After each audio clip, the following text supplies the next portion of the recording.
오늘 하루도 잠잠히 하나님을 바라보는 귀한 시간 되시기 바랍니다.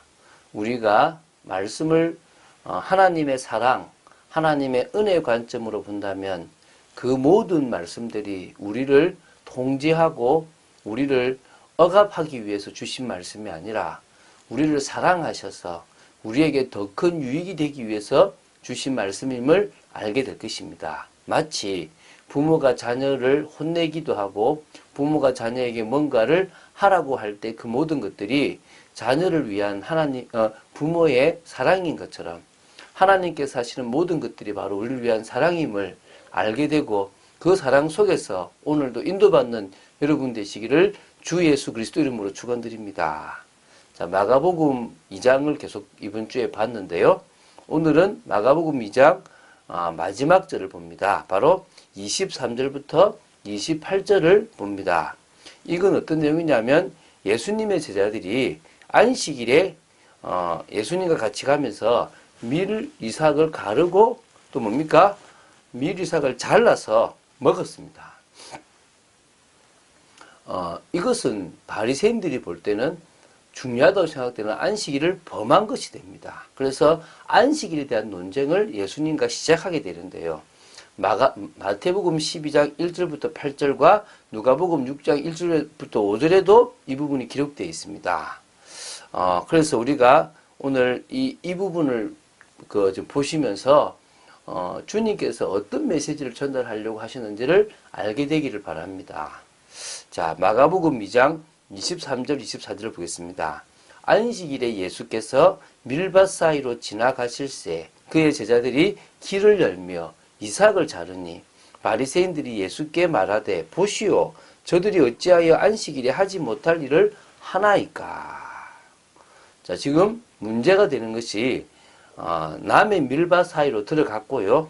거기서 길을 열었고요. 이삭을 자르는 것에 대해서 바리새인들이 문제를 걸었습니다. 자, 그러면 다른 사람의 밭에 들어가서 곡식을 이삭을 잘라 먹고 따먹는 행위가 구약의 율법에 죄가 있는지 없는지 그거부터 한번 보도록 하겠습니다.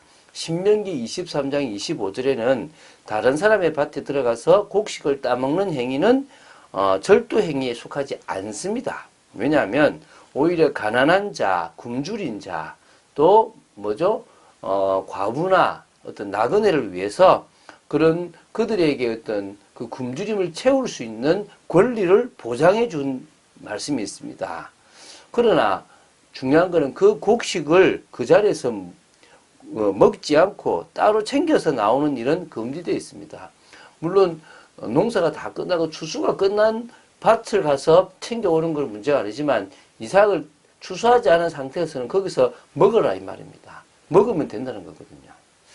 자, 그러면 지금 바리새인들은 먹어도 되는 그것을 무엇을 가지고 지금 시비를 겁니까? 바로 그것을 했던 날이 안식일입니다. 안식일에는 일하면 안 되잖아요. 그래서 하나님은 만나를 가지고 안식일에 일하지 않도록 철저히 훈련을 시키셨습니다. 그런데 지금 안식일에 이삭을 잘라먹는 일을 범했다는 겁니다. 지금 율법을 어긴 것이 되어져 버리는 거죠. 자, 그래서 뭐라고 하냐면 바리새인들은 예수님께 보시오! 라고 얘기를 하면서 저들이 어찌하여 안식일에 하지 못할 일을 하나이까? 안식일을 범하면 안 되는데 어떻게 범합니까? 라고 얘기를 합니다. 자, 어떤 집단이 그 예수님 당시에도 어떤 집단이 잘못된 행동을 한다면 그 집단의 대표자에게 책임을 묻는 관습이 있었습니다. 그래서 안식일 규례를 어긴 문제를 공식적으로 지금 거론하면서 지금 예수님에게 책임을 지금 추궁하고 있다고 보시면 됩니다. 25절입니다. 예수께서 이르시되 다윗이 자기와 및 함께한 자들이 먹을 것이 없어 시장할 때에 한 일을 읽지 못하였느냐. 지금 예수님께서 이 이삭을 잘라 먹는 그 일이 잘못되지 않았다. 오히려 그것도 가능하다는 이야기를 지금 누가 이제 다윗이라는 그들이 생각할 때 가장 이상적인 왕으로 봤던 다윗의 왕을 했던 그 사례를 들면서 지금 설명합니다. 주시고자 하는 메시지가 분명한데요. 한번 여기서 일단은 이 다윗의 일은 뭐냐면 다윗이 사울왕에게 지금 쫓겨서 도망가다가 제사장이 있는 그곳으로 가게 됩니다. 그때 먹을 것이 있냐 물었을 때 진설병밖에 없다. 혹시 여자를 가까이 한 적이 있냐? 없다니까 먹으라라고 대제사장이 그걸 내주었단 말입니다. 그것이 가능한 일이었다는 얘기를 지금 하고 있는 겁니다. 여기서 지금 첫 번째 뭐냐면 다윗이 시장했을 때에 제사장들만 먹을 수 있다고 하는 그 진설병을 먹었던 것은 그것도 불법이 아니고 대제사장이 내줬던 것처럼 결국은 사람을 위해서 만들어진 안식일이 그 사람의 그 위급한 상황보다 절대 앞설 수 없다, 선행될 수 없다는 사실들을 이야기해 주고 있고요. 두 번째는 다윗을 예로 들면서 그에 대해서 다른 반론을 펴지 못하게 할 뿐만 아니라 내가 바로 메시아인 내가 누구보다도요 다윗보다 더 뭐라고요? 진정한 왕이고 더 높은 자임을 암시하기 위해서 이제 꺼냈다고 보시면 됩니다. 자, 그가 아비아달 대제사장 때에 하나님의 전에 들어가서 제사장 외에는 먹어서는 안 되는 진설병을 먹고 함께한 자들에게도 주지 아니하였느냐. 사무엘상 21장 1절 6절도 보면 이 6절에 이 내용이 나오거든요. 그거를 지금 예수님이 인용했는데 제사장 외에는 먹어서는 안 되는 진설병을 다윗이 먹게 대제사장이 내주었던 그것은 하나님의 그 인자한 사랑으로 볼 때는 아무 문제가 되지 않는 겁니다. 먼저 대제사장을 위해서 만들어 놓은 것 뿐이지 결국은 하나님은 사람을 위해서 만들어 놨다는 겁니다. 부정하지만 않다면 가능했다는 거죠. 또 이르시되 안식일이 사람을 위하여 있는 것이요 사람이 안식일을 위하여 있는 것이 아니니 이러므로 인자는 안식일에도 주인이니라. 지금 예수님은 바리새인들의 비판을 통해서 안식일에 대한 규정을 잘못 이해하고 있는 그들의 문제를 지적하려고 한 겁니다. 무슨 말이냐면 지금 그들은 안식일을 위하여 사람들을 있게 만들어본 거예요. 다 올가면서 뭐 하지 말고 직접 그렇게 해요. 뭐가 있냐면요.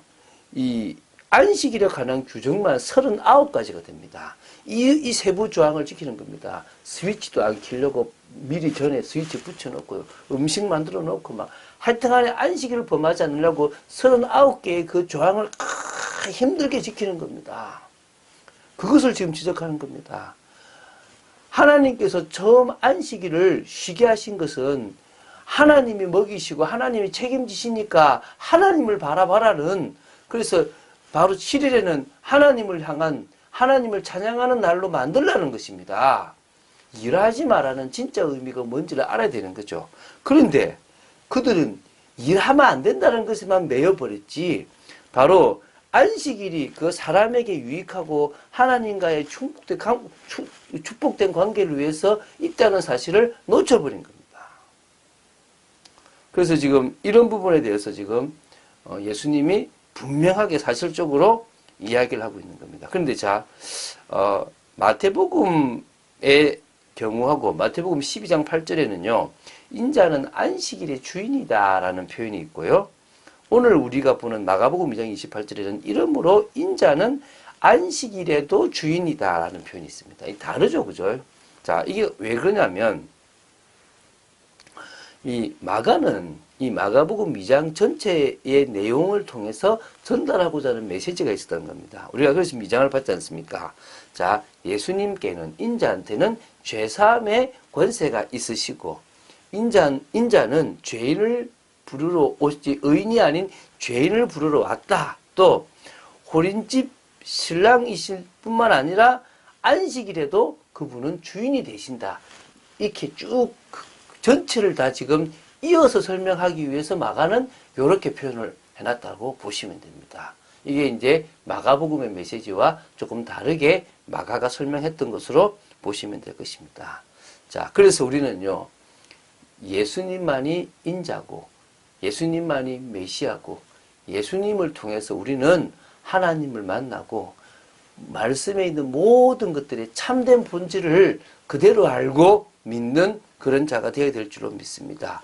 그럴 때 우리는 온전한 믿음, 참된 믿음으로 열매 맺는 인생을 살아갈 수가 있습니다. 하나님은 우리가 열매 맺는 인생, 그래서 요한복음 15장에 포도나무에 붙어있는 가지는 저절로 열매를 맺게 되고, 열매를 맺을 때 그리스도의 제자로 우리는 인정받을 수 있다고 그랬습니다.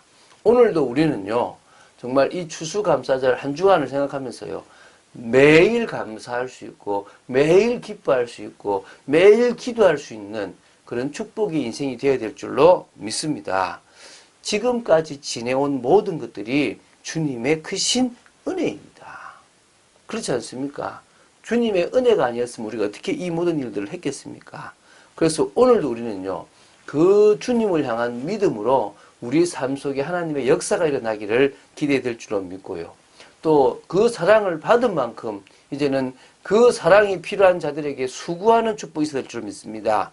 그리고 우리에게는 소망이 있기 때문에 오직 주 없이는 살 수 없다라는 그런 진정한 고백으로 나아가야 될 줄로 믿습니다. 이 세상의 모든 것들이 다 헛될 수밖에 없음을 알고 오직 주님으로 행복한 여러분 되시기를, 그래서 소망을 가지고 살아가는 인생 되는 여러분 되시기를 주 예수 그리스도 이름으로 축원드립니다. 주는 그리스도시요 살아계신 하나님의 아들이심을 고백합니다.